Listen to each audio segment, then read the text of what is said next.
Hi YouTubers. So it's been over a month and a half since I did my last YouTube um, with myself, actually. And the last one was with my husband to talk about the birth. But this one, I just wanted to talk about the reality of the aftermath. So I guess I never realized how difficult breastfeeding would be. Um, I actually have never heard any mother ever actually talk about breastfeeding and how difficult it's been for them. Um, and so for me, it has been a challenge. And I think that that has been a shocker. I didn't really expect it to be hard for myself. It wasn't hard at all for my mom. Um, I guess we were fine. We latched on, and that was it. Um, I feel that women possibly just don't bring it up or talk about it unless they're in their support groups or other, areas that they feel that they are able to speak about it. Um, Due to the fact that I think after giving birth, you just accomplished the most amazing thing ever. You pushed a human being out, and or you got a C-section. Whatever it is you had, you not only held this life in you for 9 months, but you were now able to deliver it to the world. That is amazing, and I think that it is so amazing that the strength you feel after something that amazing, and then through those 9 months also, what else could you possibly not do in life, right? The strength. And you should be able to accomplish nurturing your child in any way. I really do feel like a it's a total mind confusion when it comes to this, because for me, giving birth naturally without drugs, um, I I did feel strong afterwards. So the fact that breastfeeding was so painful and difficult just made me so upset. And it's so different. And someone told me, well, you were able to give birth naturally, but you can't, breastfeed. It hurts you to breastfeed. Like, kind of confused about it. And I thought about it and I was like, yeah, it is. It's completely different.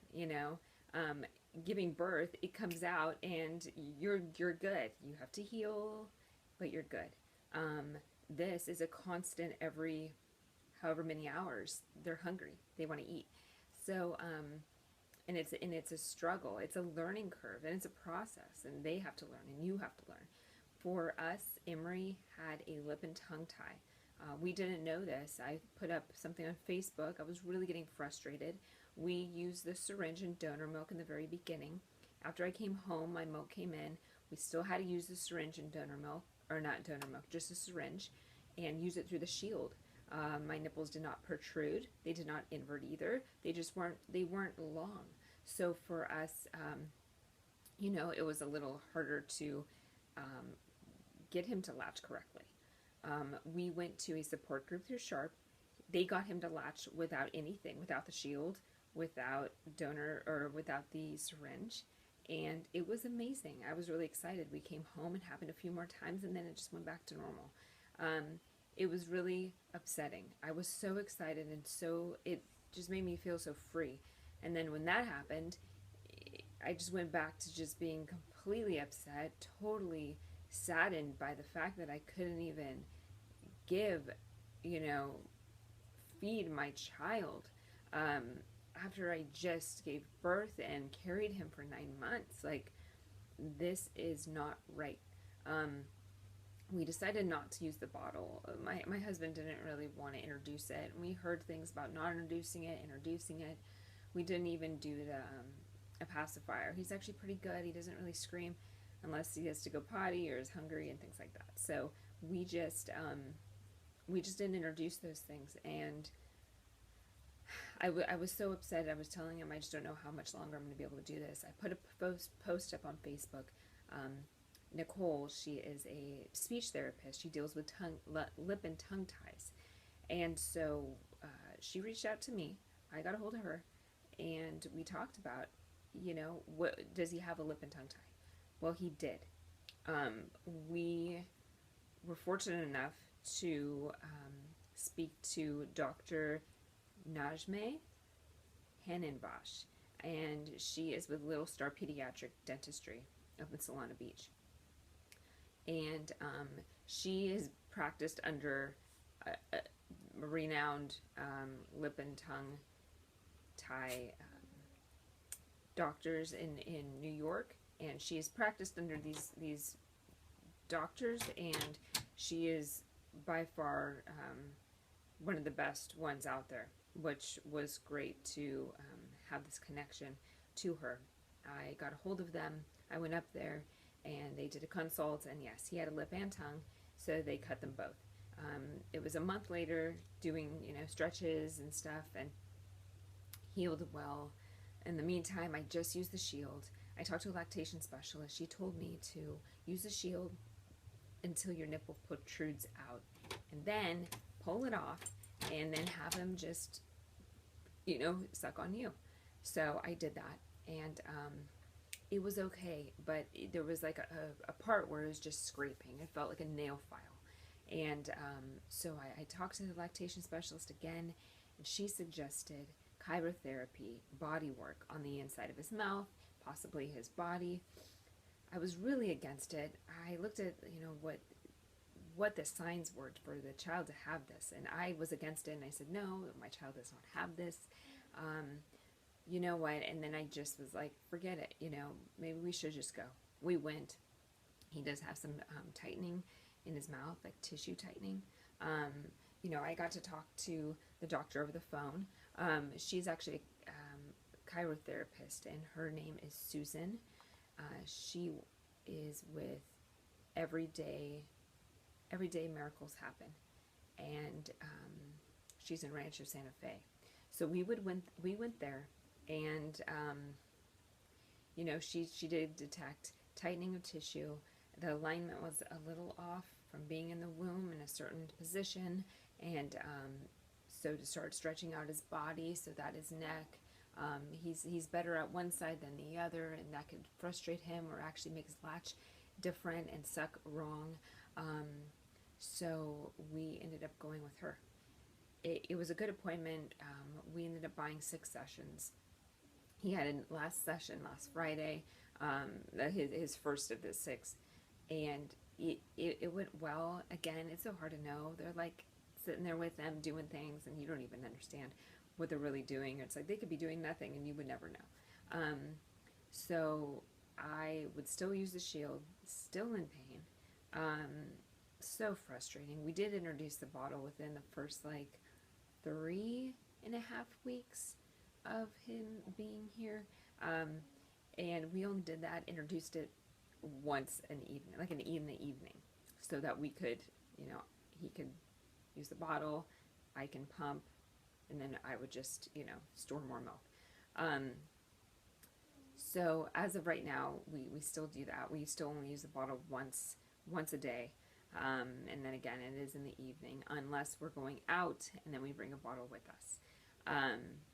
I just, as of yesterday, weaned off the shield. I'm not using the shield now. I'm using myself. Painful, absolutely. Getting him to phalange is just ridiculous. Sometimes it works and sometimes it doesn't. I have to get back in there and have him relatch. I do not enjoy it. I don't know what they're talking about, bonding with your child, and how important this bonding with your child is with breastfeeding. You know what? I know that I can bond with my child without breastfeeding. I do know that, obviously. Anyone can. It's your child. If you can, of course you bond with them. I don't know if this is making bonding better. To a certain point, I was thinking this is the most terrible thing ever, and that I think this is probably making it worse for him and I with our bonding, because it was painful for him. he would cry and pull away because he had a hard time with his mouth and he had a lip and tongue tie and we did not know. So I think it became harder. And I was like, this is ridiculous. Why are we going through this? I mean, so many mothers I know breastfeed, and so many mothers decide not to. I don't think there's a right and wrong way with any of this because it is preference. It's your body. If you're in pain every single time, hey, it's okay. You can use a bottle and you could supplement, or you could just pump and feed them still you. There's such a stigma about it, and my dad would talk to me and be like, I don't understand the big deal. How did this become such a big deal? My mom just told me that she fed my brother for like, I want to say 4 weeks or something, 3 to 4 weeks, and me 4 months, and then formula. It's like, it's not the end of the world if you do it like that. And I don't know how long I'm going to go. It has been over a month and a half. I'm still in pain. We are now just using myself instead of the shield. I don't know how long it's going to last before I am just sore and raw and in pain that I just don't want to do it anymore. I don't know. We're going to do those chiro appointments and hoping that really loosens things up so that he's able to and latch correctly. He's a big baby. Now he's 11 something. I truly cannot lift him myself and just hold him to do it. I have to have a pillow. I'm not going to be doing this in public because I cannot comfortably lift him, or unless I'm completely hunched over to get him on me. I don't see it being even comfortable to do it in public because how big he is and because of just our situation, which again is fine. Bring a bottle. And usually when he's out anyway, he is totally fine because the movement of the car or the car seat or, the stroller. So he usually just falls asleep the whole time. So I just wanted to let people know this is not the end of the world. You do it. You're a mother. You're nurturing. You're loving your child. You're going to feed them. I understand that you're going to feed them whatever it is you feel is right. A formula, donor milk, or yourself. There's even other issues with breastfeeding. There's people who cannot produce milk or enough milk. And there's so much to it. And I think us as women, we really need to get together and surround ourselves with each other and help each other out. I don't care if you had an amazing time from the beginning breastfeeding. Talk about it. It's okay. If you had a terrible time, talk about it. Once I did get on these forums, that people do talk about it, and that's great. But they only talk about it on these forums, in support groups, or at Sharp. I go into Sharp support breastfeeding group, and there's some ladies that are crying. Some ladies in there with a syringe, and I'm sitting there going like, that's what I had to do. And it's so sad because it's like we're all need to be in this together. I don't know when the divide of women became when it comes to this particular topic. It doesn't make you less of a woman if you can or cannot do anything about breastfeeding. It doesn't. And I don't understand where it separated. Women talk about so many issues, women power, and it's just like, but this got overlooked. And this should be something very powerful because feeding is powerful. It is amazing. And if you can do it, that's awesome. And if you can't, you're amazing for even giving birth and trying. You're amazing for having a child and carrying it 9 months and keeping it healthy and nourished, keeping yourself healthy and nourished. And for those mothers who are out there alone without a significant other or a spouse to help, you're even more amazing.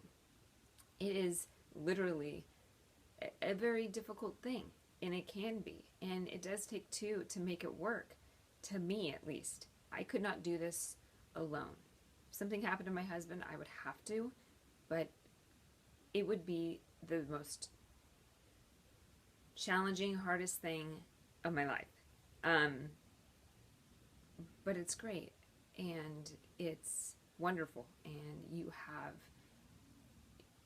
given life to a child that's both you and him. And that alone is incredible. So good job, Mom. All you moms out there. Good job. Um, Again, I think it's just about encouragement. Encouragement to each other as women. Encourage each other. And happy Mother's Day. All right? If you have any questions or comments, below, or if you have my number, text me. And yeah, if you have any questions about the doctors, let me know, or anything about my experience, or just if you need help or prayer, let me know, because it really is a challenge, and it is something that definitely can use some prayer. All right, thank you so much, guys. Bye.